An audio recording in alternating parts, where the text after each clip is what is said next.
Hello everyone and welcome back. Today we're going to be talking all about friendship and specifically friendship in your mid to late 20s. This topic was really inspired by my recent trip home. I was feeling especially grateful, I think, this most recent time for the friendships that I've been able to maintain over the years, because when you get older, you're no longer friends just because you go to school together and spend 7 to 8 plus hours a day with someone in geometry class or whatever class you're in. And it really does become an intentional choice, especially in my case where I no longer live in the same city as a lot of my friends from different stages of my life. And so continuing to stay in contact with them and continuing to be friends with them requires time, energy, commitment.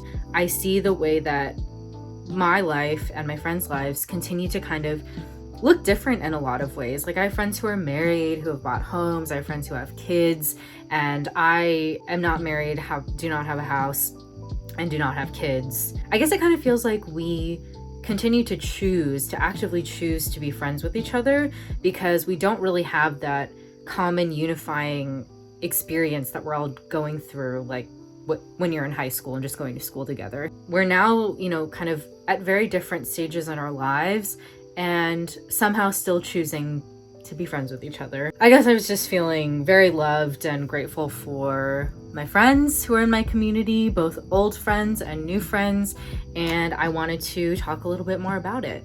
So without further ado, in my experience, when you're in your 20s, you are forced to really think about who you want to be spending your time with. Specifically, who you want to be spending your time outside of your work, school, whatever you're doing, who you actually want to make effort to see. Because as I kind of touched on, when you are younger, you already have this kind of prearranged time and activity where you are going to be seeing friends, people, acquaintances, whatever, for a set number of hours a day, pretty consistently for years. And so oftentimes, it becomes very easy in some ways to just have friends in those scenarios because you have time to see each other. And oftentimes you're going through the same types of experiences, puberty, your first crush. So that makes it a little bit easier to just be friends with people. And I think that when you get older and you start truly adulting, you just don't have time because a lot of your time is spent working or being in school. And so when you do have free time, oftentimes it is spent taking care of chores or just literally resting. And there's basically, I've observed, decreasing amounts of time to be able to spend with your friends.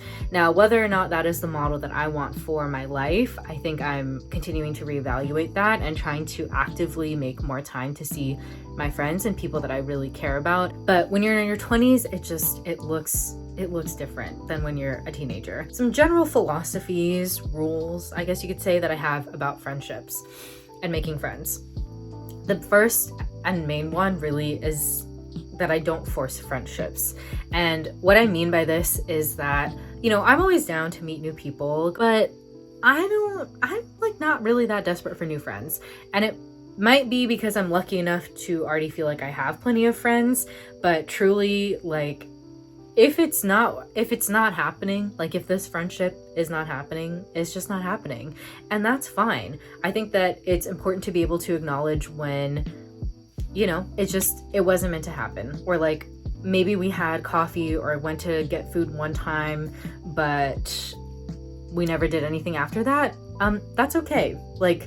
That's okay with me. I can still appreciate the time we spent together, the conversation we had in that moment. Maybe that friendship or that connection will come back around at a later point in time. It's one of those things that's, time, place, person can all make a big impact on who you actually become close friends with or friends with, and who just is kind of like an acquaintance. And I think that it's totally fine if you aren't friends with everyone. This kind of leads into my second point, but not all of your relationships or friendships are going to look the same. Friends that I was really once close to when I was maybe younger don't always carry over into your later years. It's okay if you just have friends that you want to go out with, or you want to go get lunch with, but you don't necessarily tell your deepest, darkest secrets to or ask for career advice from. I think it's really fine if you have more superficial friends or acquaintances. I think that they can be beneficial too. Like, not every friendship has to go super deep for it to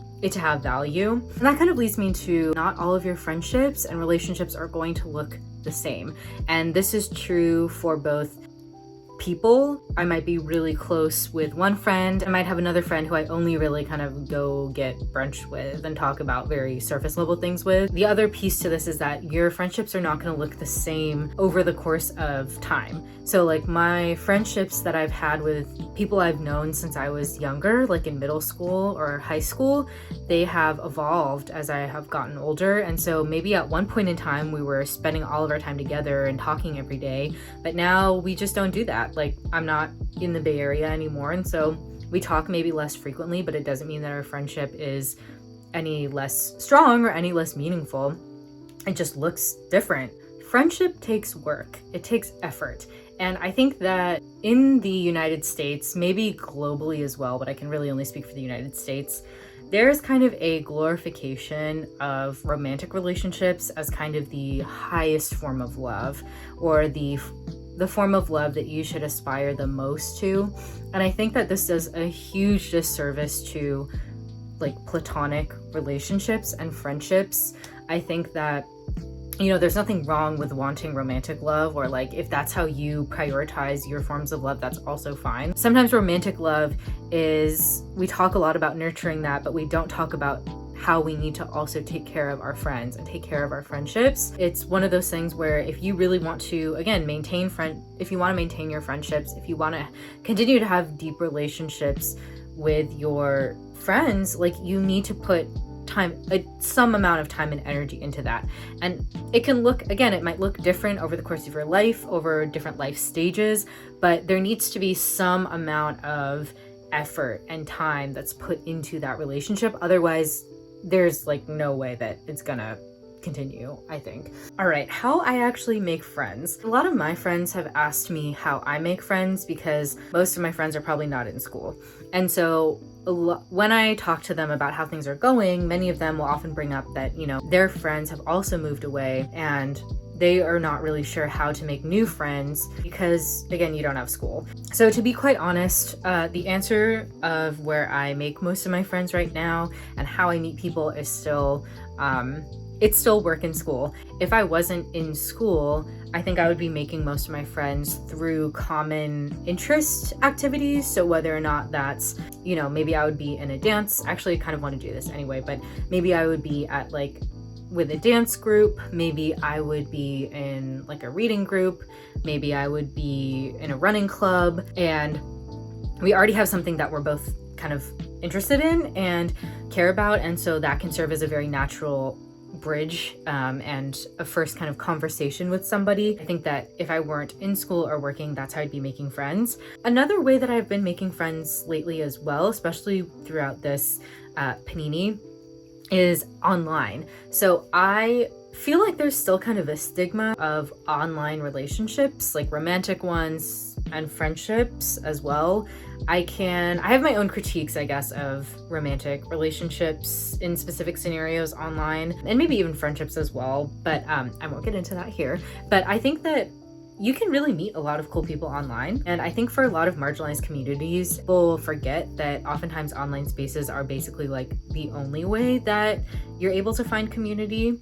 So for me, the way that I approached this was I started a public Instagram, and it was basically about my grad school. I started kind of blogging, making posts, that kind of thing, finding other grad students online who I had never met in person and maybe will never meet in person, but finding them online and really connecting with them, like whether it was through like commenting on one of their posts about my experience or DMing them or responding to their story or something like that. I have really been able to find quite a few friends online actually, and many of them, although some of them have stayed online and likely like will only stay online, I've also been very fortunate that I have met up with some friends that I've met online in real life, and then also just like on separate Zoom calls. So it really is a cool way to meet people. It can really be a good resource if you're looking for community, especially if you're looking for community around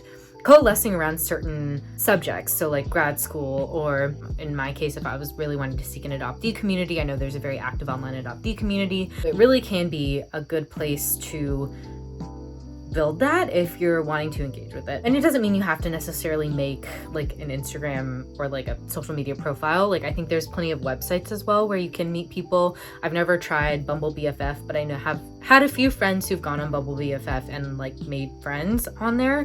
So definitely don't knock, on the online aspect of it. I think it can be really powerful.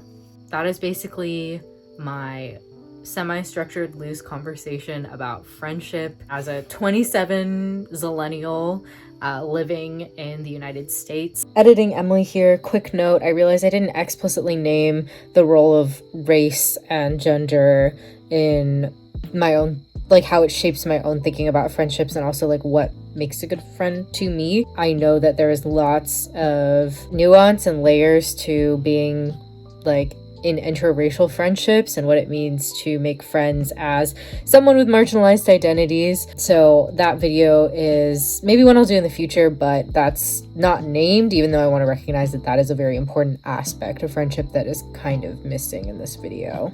Please let me know. I'd love to hear from you. I know that friendship and what it looks like and the norms and practices and things can really vary depending on like country, culture, like age, generation, race. So I would just be curious to know, wherever you're at, where you are, like what does friendship look like? What does being a good friend mean to you? Have a great week, stay safe, and I will see you in the next one.